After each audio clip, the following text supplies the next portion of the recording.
can you make it simpler as if like you're talking to the voters ngayon na ano ba talaga problema? It's like, okay, para sa atin, we understand. We already understood na problematic yung dynasty, especially this fat or obese, wherein you have simultaneous families, parang family reunion. But the thing is, for the common people na hindi masyadong nakakaintindi, it's like, kasi yung concept, oh, basta ganito yung apelyido, okay na yan. Both straight. But how would you talk to them na there's something wrong about this? Na in a simpler way, maybe you could put some analogies para Yeah. maintindihan nila na Um, dynasties isn't always right. yeah. Vince, ang pinaka-simple, I'll begin with the most simple and then I'll try to add a few more points. No? Pag nakakausap ko yung mga nagtitinda sa karinderya, tinatanong ko sila parati, kining inyong sudan nga inyong ginabaligya karon? Mao ba gihapon ni ang sudan nga inyong ibaligya ugma? Are you going to offer the same set of viands, no? Ang sasabihin nila ni sayo, Vince, ay, dili, lahi na sad ang among sudan ugma.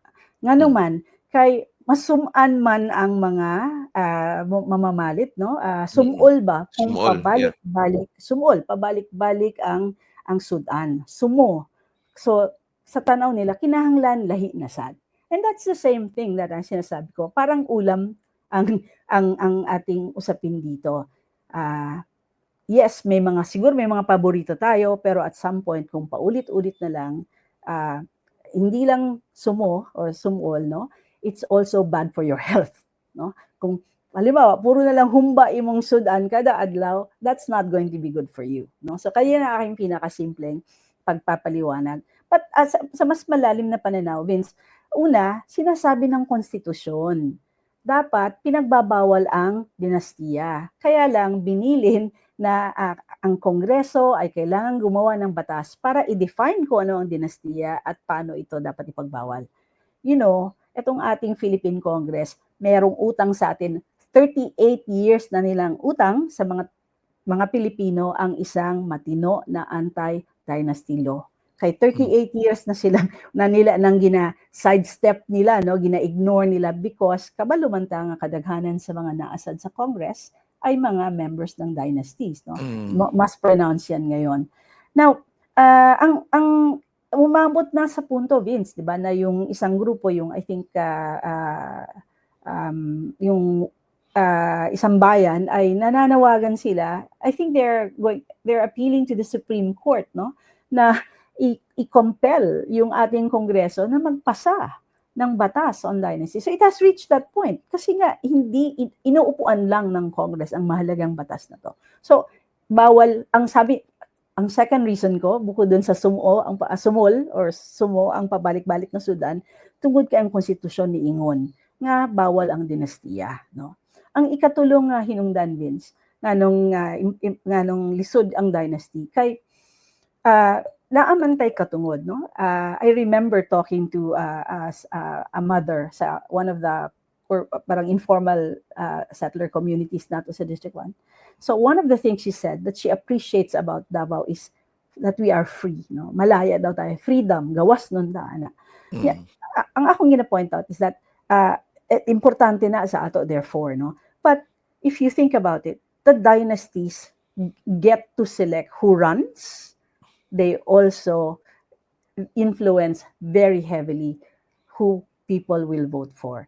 So katong who runs, kabalo ba yagid na Vince? So daghan gud kaayong mga maayong leader sa Davao unta, pero dili makadagan or mapugos mudagan mo step down sa lower positions tungod kay dili sila sugdan sa dominant dynasty nga mudagan sila, no?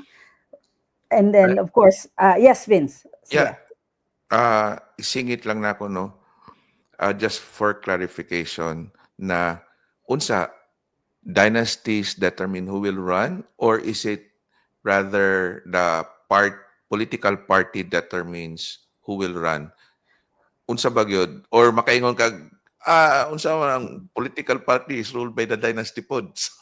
Well, you know, if we had good political parties, why not? No? Pero ang realidad gyud sa lokal ha, even national, no? Dili gyud klaro ang political and ideological moorings and foundations ng mga parties, no, so-called parties, mao bitong uso kayo ang turncoatism, no, kung kinsa ang mudaog mao mahimong dominant party kay mamalhin man dito tanan, ignoring whatever process they made during the elections. So ako, I think it's not unobjective to say na here sa Davao ang ga-influence sa existing political parties kay ang mga dynasties. One dynasty in particular. Mao tong giingon ako nga even kanang imong katungod nabiya sa constitution, Vince, no, nga tanan nga katawhan pwedeng naay oportunidad nga serve, no, sa public service, meaning magpapili or magtrabaho sa gobyerno. Pero you cannot do that sa dynasties kasi sila man gyud ang mopili kung kinsa ang padaganon o kinsa ilang suportahan, no? That's one. Second, katong giingon ako ganina, how dynasties manipulate people into voting for them. Karon ang init kay nga isgutanan dinhi, Vince, ayuda. Kay unfortunately, ang murag ang key messages that people are hearing ay kung dili ka mo suporta or dili ka mo linya under a particular group, dili ka kadawat og ayuda, whether that's scholarship, medical, hospitalization, burial, or unsa pa ba.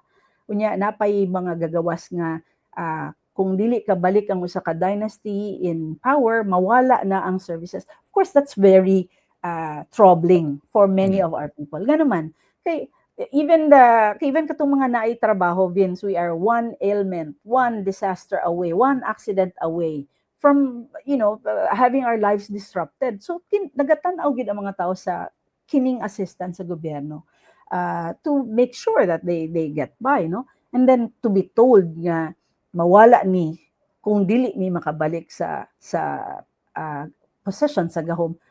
But people has to understand that it is taxpayers' money. It's not the political dynasty's money to determine kung asa mo atong kwarta. Kay it's taxpayers' money. So Yes. it's like dili dapat i-identify sa mga tao kanang kwarta ng mga ayuda na gikan sa politiko, but rather gikan na sa mga taxpayers.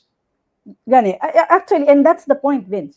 Kasi kung makikistorya ko sa mga tao bahin sa ayuda, makahinumduman sila, makabaluman sila nga ang kwarta sa mga serbisyo dili man na gikan sa bulsa sa politiko, gikan man na sa katawhan, ibalik sa katawhan pinaagi sa maayong mga programa ug serbisyo. So they get that. Pero eto nga yung husay na mga dynasties, magaling mag-message talaga na mamanipulate ka into thinking, nga no, hindi ko ma-afford na mawalan ng scholarship ang anak ko. So therefore, buboto pa rin ako sa kanya kasi mapapaniguro niya na ako at ang aking pamilya ay makakatanggap ng scholarship or ng anumang hinabang na kailangan namin. I remember way back then when I was still there in Davao, kanang mga nakabutang ba, this road is done through the initiative of this school, through the initiative of.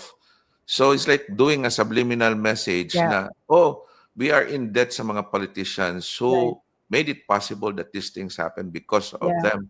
But apparently, it is their duty to provide these services to the Filipino people. Kanang imong ginaingon na kanang ayuda promotes mendicancy pod, that's my thing, but that's for another story because we could talk more about that. Mag-waves ako to another question. Mags, you marched sa una pa, you mobilized, mentored sa imong advocacy. Now, nagdagan na po ka coming from civil society background.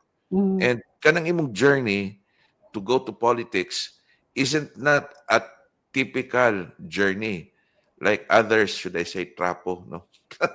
Klaro kayo. How has your work in governance, peace building, sa imong advocacy, community development shape your approach to lawmaking kay legislative branch man imong daganan, and how do you plan to convert decades of advocacy into really tangible policies that actually reach the first district to the barangay level?